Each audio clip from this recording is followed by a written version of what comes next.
I want to talk about something at the moment. So, what I'm kind of noticing in the wedding industry is there's conversations I think that do need to be had in our industry about accessibility because I'm dyslexic and I'm very passionate about making my photography business accessible to people with disabilities, and I'm very much someone who likes to try and make, reasonable adjustments for each couple or family that I work with. For example, I've had situations where I photographed weddings where we had a member of the wedding party who was autistic. So basically, what we did is before we worked with that families, we made a running schedule of the day, and then we got them to send to the family who had the family member that was autistic the running schedule, so then the autistic person knew how that day was going to go, so there was no big surprises. Also, people with autism can be sensitive to flash photography, so what we will do sometimes is that we might use a little bit of flash photography, but if we see that that's not working for that particular family, we're not going to use flash photography. I always, before even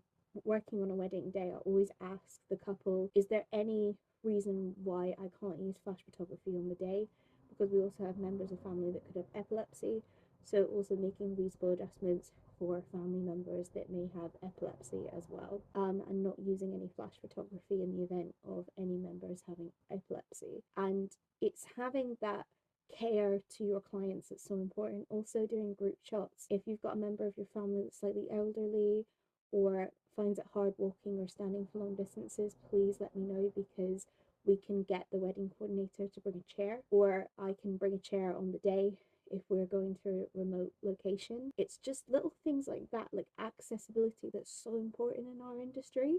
And I just wish more people in the industry were talking about disability, accessibility, within the wedding industry. And I'm very much, because I have dyslexia, I'm very much someone who understands what it's like to have neurodivergency and disability. So for me, I'm very passionate about making those extra reasonable adjustments and accommodations for families, because yes, you're photographing a couple, but you're working with that whole family, and every family you work with is different, and it's so important to make that accommodation for every family that you work with. And it's just, that's why also in consultations are so important. So if you do have wedding vendors who say, do you want to do a consultation, please have a consultation with them, because that is their way of trying to understand you as a family, as a couple, to see if they can make those reasonable adjustments and they can go that above and beyond, because then you've communicated to them what you need, so then they know how to accommodate for anything that they may need to know about. And that's just kind of